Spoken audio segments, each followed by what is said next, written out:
Sehr geehrter Herr Präsident, meine Damen und Herren!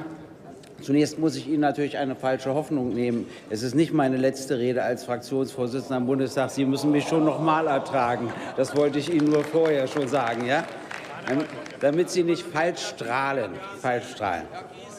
Aber kommen wir mal zu der Frage, wie heute die Welt aussieht. Ich glaube, die Situation ist sehr ernst. Wir stehen vor gewaltigen Problemen. Kriege und kriegsähnliche Auseinandersetzungen finden in Syrien, im Jemen, im Irak, in der Türkei, in der Ukraine und in anderen Ländern statt. Kriege töten, vernichten und zerstören. Und die Menschen fliehen, um nicht getötet, nicht vernichtet zu werden. Und wie sehen die Staaten aus, in denen auch der Westen Krieg geführt hat? Afghanistan, eine einzige Katastrophe. Armut, undemokratische Verhältnisse, terroristische Selbstmordanschläge und zunehmend Flüchtlinge. Alle anderen Fraktionen waren für den Krieg in Afghanistan. Nur die Linke war dagegen und hat vor den Folgen gewarnt. Sie können es drehen und wenden, wie Sie wollen. Wir hatten Recht. Glücklicherweise hat sich Deutschland nicht unmittelbar an den Kriegen gegen den Irak und gegen Libyen beteiligt, aber die USA, Großbritannien, Frankreich und andere Länder. Hussein war schlimm und ist weg, aber ist die Situation jetzt besser? Gaddafi war schlimm und ist weg, aber ist die Situation jetzt besser? Krieg muss überwunden werden, wenn man ernsthaft will, dass Menschen diesbezüglich nicht gezwungen werden, zu fliehen. Deutschland ist aber der drittgrößte Waffenexporteur der Welt, verdient an jedem Krieg. Waffen werden auch an Diktaturen wie Saudi-Arabien und Katar verkauft. Saudi-Arabien führt einen Krieg gegen Jemen, bezieht dennoch Waffen aus Deutschland. Diese unheilvolle Politik muss überwunden werden. Verhindern Sie doch wenigstens Waffenverkäufe an Diktaturen und in Krisengebiete. Das ist doch nur ein Minimum. Und wenigstens die Sozialdemokratische Partei Deutschlands müsste darauf bestehen. Wir erleben darüber hinaus eine Entstaatlichung von Staaten. Wir haben zunehmend Länder, in denen Regierung, Polizei, Justiz, Bildung und Gesundheitswesen nicht funktionieren. Oft ist es die Folge der vom Westen geführten Kriege. Wenn es keine funktionierenden Regierungen gibt, gibt es auch keine Verhandlungspartner, die etwas durchsetzen können. Die Bürgerinnen und Bürger können so nicht geschützt werden. Entstaatlichte Staaten sind Syrien, Libyen, Irak, Jemen, Somalia. In den ersten 4 Ländern sind inzwischen 9.000 Schulen geschlossen worden. Lehrerinnen und Lehrer fliehen. Und auch die Eltern mit ihren Kindern fliehen, weil diese ohne Schulbildung chancenlos in ihrem Leben wären. Was tut die Bundesregierung dagegen? Ich bin gespannt auf Ihre Antwort, Frau Bundeskanzlerin. Und warum erfahren wir eigentlich so wenig in den Medien über die mörderischen Auseinandersetzungen in diesen Ländern? Ich finde, dass Information wichtig ist. Ich wiederhole mich. Jährlich sterben auf der Erde etwa 70 Millionen Menschen.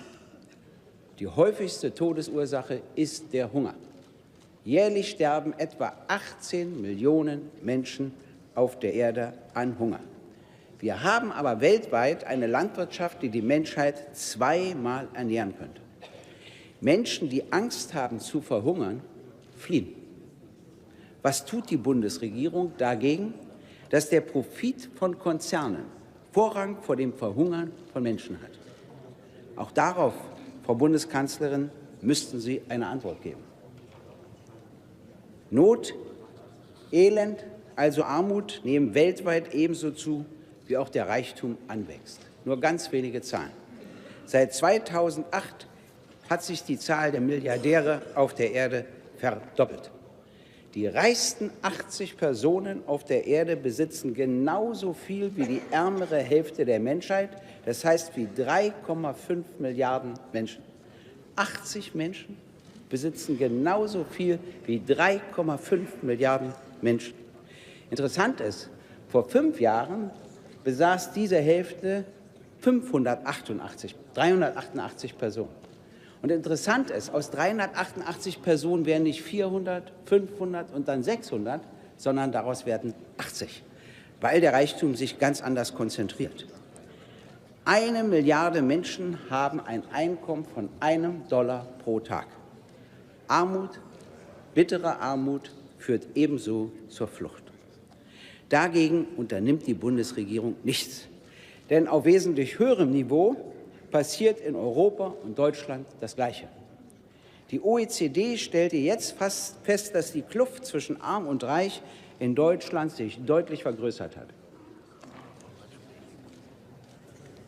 Übrigens immer mit einer SPD in der Regierung. Ich kann es auch nicht ändern. Sie müssen es sich einfach anhören.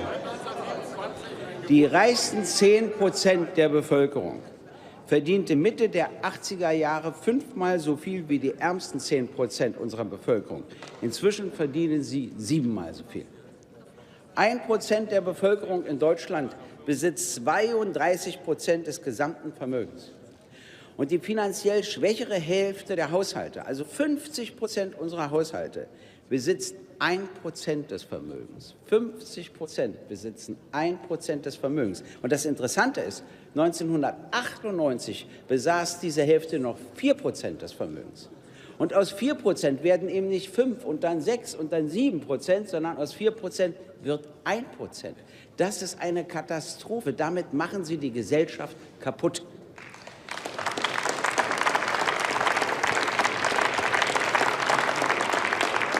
Und ein Staat, der selbst so ungerecht verteilt, kann sich auch nicht weltweit wirksam gegen Armut einsetzen und organisiert mithin schon wieder Flüchtlinge.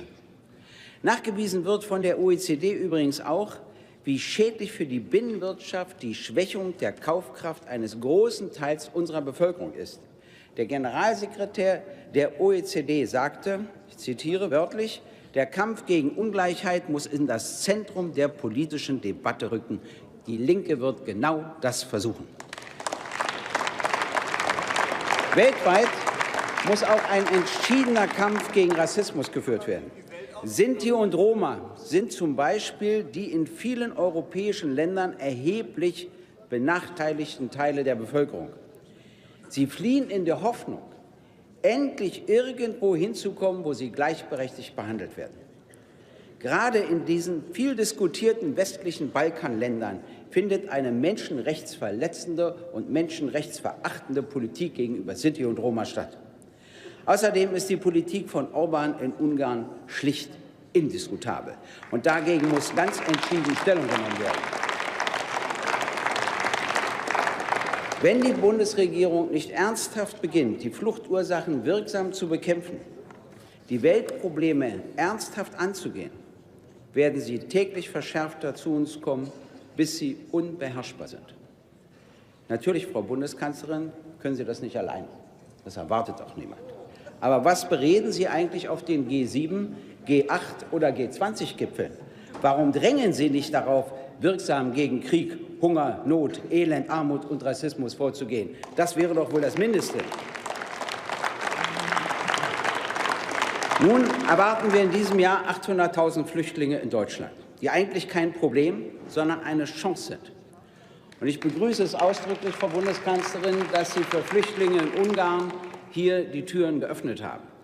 Aber ich sage auch, die Zustände in Ungarn müssen ganz deutlich verändert werden. Dazu komme ich noch. Also, es ist eigentlich fantastisch, dass viele tausende Menschen zu uns kommen, aber es ist noch fantastischer, wie viele tausende Menschen Sie begrüßen, ehrenamtlich aktiv sind, Sie unterstützen. Ich glaube, das hätte es so vor 10 Jahren noch nicht gegeben. Das ist erstmal eine sehr gute Entwicklung. Aber auf der anderen Seite darf man das auch nicht überziehen. Auch ehrenamtliche Helfer sind irgendwann müde, sind irgendwann abgespannt. Das heißt, der Bund muss eingreifen und vor allen Dingen die strukturellen Probleme lösen. Auf der anderen Seite haben wir einen rechtsextremen Mob, der rassistisch hetzt, hasst und Flüchtlingsunterkünfte in Brand setzt.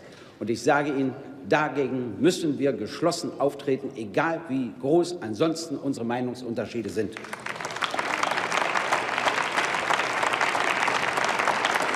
Aber es gibt auch Menschen, die Ängste damit verbinden, die glauben, dass es ihnen besser ginge, wenn es weniger Flüchtlinge gäbe. Ich habe Sie gefragt, ob es Ihnen denn besser ging, bevor die Flüchtlinge kamen. Das mussten Sie verneinen. Das ist überhaupt kein logisches Argument, aber wir sind trotzdem verpflichtet, diese abstrakten Ängste abzubauen. Und wir sind verpflichtet, mehr soziale Gerechtigkeit herzustellen. Denn ich sage Ihnen, wenn Verhältnisse so sozial ungerecht sind, dann nutzt das der Rechtsextremismus aus, um Leute für sich zu gewinnen mit schlichten, rassistischen und anderen Losungen. Also machen wir das nicht nur aus materiellen Gründen, sondern auch aus wichtigen ideellen Gründen, dass wir kämpfen für deutlich mehr soziale Gerechtigkeit in Deutschland. Im Übrigen, der ärmere Teil der Bevölkerung ist der Teil, der immer seltener zur Wahl geht. Das ist demokratiegefährdend. Wir müssen also auch mehr soziale Gerechtigkeit gestalten, damit sie wieder die Demokratie begrüßen und sich an Wahlen beteiligen. Die Flüchtlinge sind ja schon deshalb eine Chance, weil uns immer mehr Arbeitskräfte fehlen. Der Arbeitgeberpräsident begrüßt deshalb den Zustrom an Flüchtlingen. Jedes Jahr sterben bekanntlich mehr Deutsche, als geboren werden. Da es ja handwerklich nicht verlernt worden ist, müssen wir uns doch mal Gedanken darüber machen, woran das liegt. Und ich sage Ihnen, das liegt daran, dass wir keine kinderfreundliche Gesellschaft sind. Es liegt daran, dass wir ein Bildungssystem aus dem 19. Jahrhundert haben, dass es keinen chancengleichen Zugang zur Bildung, zu Kunst und Kultur bei Kindern gibt. Davon kann nicht einmal im Ansatz die Rede sein. Und die umfassende prekäre Beschäftigung dank Agenda 2010 verhindert, dass die Menschen verantwortungsbewusst Kinder in die Welt setzen können. Massenhaft kriegen junge Leute nur befristete Verträge. Sie von einigen Monaten, sie wissen nicht mal, was aus ihnen wird, geschweige denn, was aus ihren Kindern werden soll. All das sind die Ursachen dafür. Aber selbst wenn wir, das muss ich so deutlich sagen, aber selbst wenn wir Flüchtlinge wirtschaftlich nicht brauchten, sind wir verpflichtet, sie anständig zu behandeln, anständig unterzubringen und zu integrieren.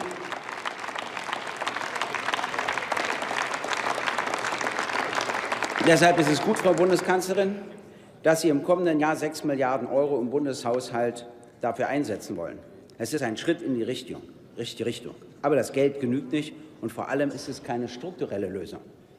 Und deshalb sage ich Ihnen noch einmal, wir müssten den Solidaritätszuschlag eben nicht abschaffen, sondern beibehalten und gerecht unter den 16 Bundesländern verteilen, damit sie die Aufgaben bei der Unterbringung, bei der Integration der Flüchtlinge meistern können. Übrigens ist das Asylverfahren Bundesrecht, und insofern müssen meines Erachtens die Kosten auch vom Bund getragen werden und nicht von den Ländern und Kommunen. Es ist richtig, dass Sie mehr Deutschkurse anbieten, aber Ihre Überlegungen, Flüchtlinge schneller loszuwerden, gehen eindeutig in die falsche Richtung. Sie erweitern die sicheren Herkunftsländer, um schneller abschieben zu können. So soll ja jetzt ein sicheres Herkunftsland der Kosovo sein, wenn ich Sie richtig verstanden habe. Sie begründen uns doch immer die Notwendigkeit der Bundeswehr im Kosovo, weil es dort so unsicher ist. Was stimmt denn nun? Braucht man dort die Bundeswehr oder ist das ein sicheres Land? Also Sie müssen hier auch mal eine Logik in Ihre Politik bringen.